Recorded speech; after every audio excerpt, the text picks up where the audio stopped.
प्रिय विद्यार्थियों, संस्कृत के इस कालांश में पुनः आप सबका स्वागत। आज तृतीय विभक्ति से संबंधित एक सूत्र है इत्थम भूत लक्षणे। सूत्र है इत्थम भूत लक्षणे।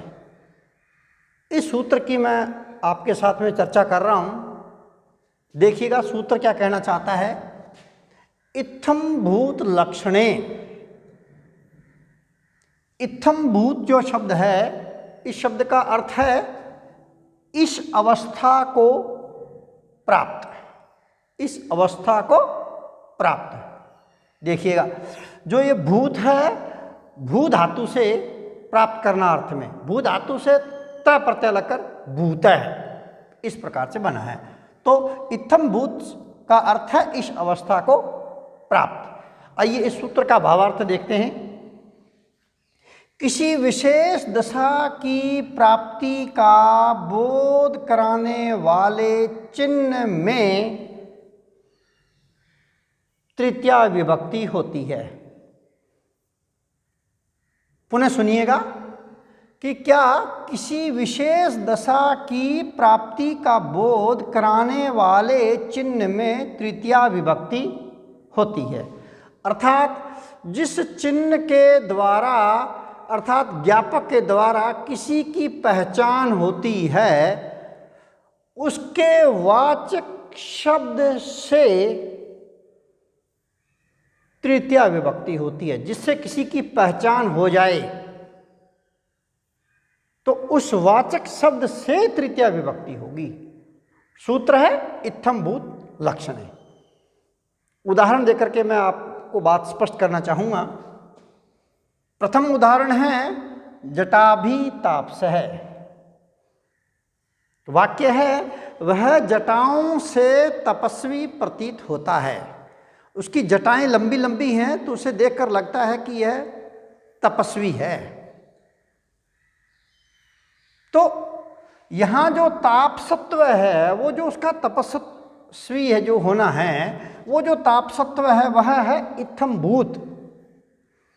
और इस इत्थम भूत का, उस तपस्वी का की पहचान कराने वाला जो चिन्ह है वह है, ज्ञापक है, वह है जटा। तो मित्रों, इस जटा शब्द से तृतीया विभक्ति इत्थम भूत लक्षण सूत्र से होती है। यही कहना चाहता है कि जिस चिन्ह के द्वारा या ज्ञापक के द्वारा जिस किसी की पहचान होती है, उसके वाचक शब्द से मित्रों तृतीया विभक्ति होती है। अर्थात किसी विशेष दशा की प्राप्ति का बोध कराने वाले चिन्ह से तृतीया होती है। देखिएगा यहां जटाओं से पता लग रहा है कि वह तपस्वी है, तो जटा शब्द में तृतीया विभक्ति आएगी। तो जटा शब्द स्त्रीलिंग है, जटाएं बहुत सारी होती हैं, तो तृतीया विभक्ति का बहुवचन जटा शब्द में लगा दीजिएगा। स्त्रीलिंग में है जटा, तो जटा का लता का होता है लतया, लताभ्याम लताभी। तो जटा का जटया, जटाभ्याम जटाभी। और वाक्य बनेगा जटाभि तापसः, स जटाभि तापसः प्रतीयते। वह जटाओं से तपस्वी प्रतीत होता है। ये जो लक्षणवाचक शब्द बता रहे हैं, उस लक्षणवाचक शब्दों के कतिपय उदाहरण और देखिएगा। जैसे वह चोटी से ब्राह्मण प्रतीत होता है। किसी की चोटी है रखी हुई पीछे, तो उस चोटी से को देख के लगता है कि यह ब्राह्मण है। तो वो जो उसका लक्षणवाचक शब्द है चोटी, उस चोटी में तृतीया विभक्ति आएगी। चोटी एक होती है तो तृतीया विभक्ति का एक वचन आ जाएगा। सूत्र है इत्थम भूत लक्षणे। तो क्या बन जाएगा? शिखा शब्द है, शिखा शब्द में तृतीया विभक्ति का एक वचन लगा दो, तो शिखा का शिखया, क्या शिखया ब्राह्मणे या द्विजयवा, शिखा से ब्राह्मण प्रतीत होता है।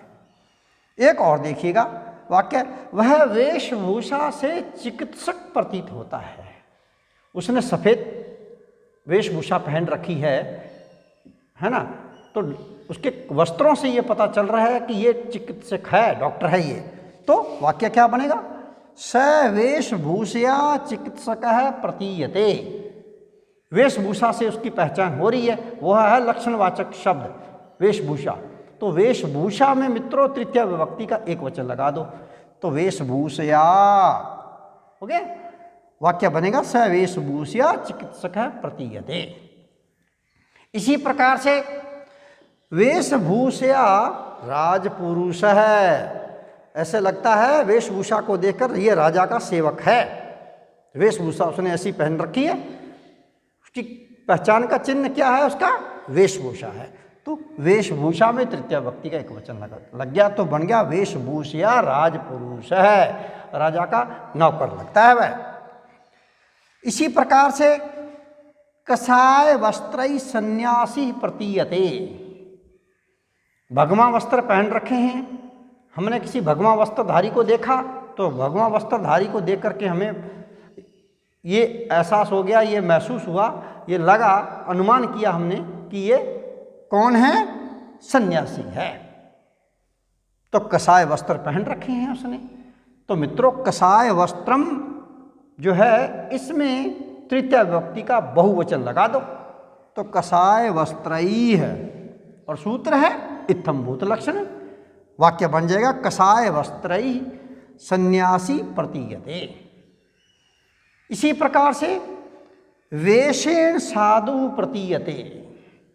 वेश से, उसका वेश ऐसा है जिससे कि वह साधु लगता है, तो वेशेण साधु प्रतीयते। यहाँ भी तृतीया विभक्ति का एक वचन आ गया, सूत्र इत्थम्भूत लक्षण।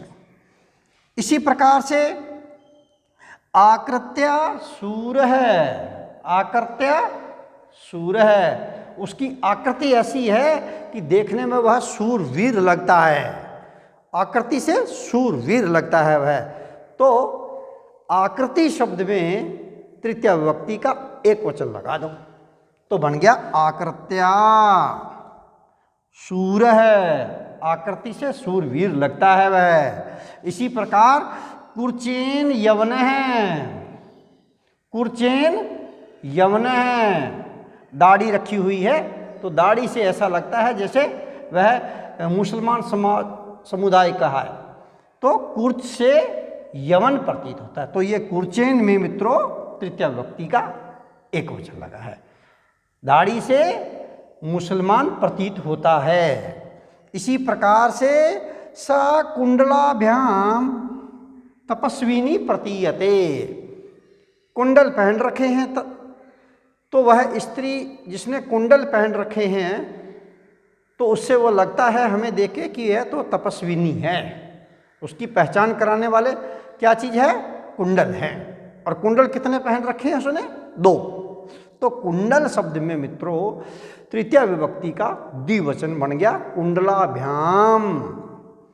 वाक्य बन जाएगा सा कुंडलाभ्याम तपस्विनी प्रतीयते।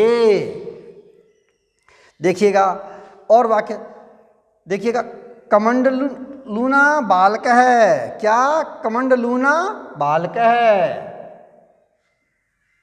कमंडलू है उसके हाथ में, तो हमें ऐसा लगा जैसे कमंडलू वाले किसी को देखा हमने, तो हमें लगा कमंडलूना बालक है। कमंडलू से देख करके हमें पता लग रहा है कि यह ब्रह्मचारी है, वह है उसकी पहचान कराने वाला। क्या, जिस चिन्ह के द्वारा किसी की पहचान होती है, ये कहना चाहता था ये सूत्र। उसके वाचक शब्द से तृतीया विभक्ति होती है। तो यहाँ कमंडलू देख करके हमें पता लग रहा है कि यह बालक है, यह ब्रह्मचारी है ना। तो कमंडलू शब्द में, इस कमंडलू शब्द में तृतीया विभक्ति आ गई, सूत्र इत्थम्भूत लक्षण है। देखिएगा एक और वाक्य है, यज्ञोपवीतेन ब्रह्मणे। क्या वाक्य है, यज्ञोपवीतेन ब्राह्मणे। यज्ञोपवीत धारण कर रखा है उसने, तो यज्ञोपवीत को जैसे ही हमने पहने हुए उसे देखा, तो हमें तुरंत ही ऐसा महसूस हुआ कि ये ब्राह्मण है। उसकी पहचान बताने वाला क्या है चिन्ह, ज्ञापक क्या है इसका, यज्ञोपवीत। तो यज्ञोपवीत शब्द में ये देखिएगा यहाँ तृतीया व्यक्ति लगी हुई है और वाक्य बन गया यज्ञोपवीतेन ब्राह्मण। अंतिम वाक्य देखिएगा, हलेन कृषक है। कोई एक व्यक्ति जा रहा है, उसके कंधे के ऊपर हल रखा हुआ है, तो हमने हल देख करके अनुमान लगा लिया कि ये किसान है। क्या है वह, किसान है। तो ये है उसका ज्ञापक चिन्ह। तो यही कहना चाहता है कि जिस चिन्ह के द्वारा किसी की पहचान होती है, यहाँ हल से मित्रों किसान की पहचान हो रही है, इसलिए उसके वाचक शब्द हल में तृतीया विभक्ति हुई है और वाक्य बना हलेन कृषक है। तो यहाँ हलेन में तृतीया विभक्ति का एक वचन लगा हुआ है। तो ये है मित्रों इत्थम भूत लक्षण सूत्र, जिसके कई सारे उदाहरण देकर के मैंने आपको समझाने का प्रयास किया। मुझे आशा है कि आपको ये सूत्र समझ में आ गया होगा। अगले क्लास में मित्रों मैं पुनः तृतीया विभक्ति से संबंधित एक नया सूत्र लेकर के पुनः आपसे मिलता हूँ, इसी आशा के साथ। जय हिंद।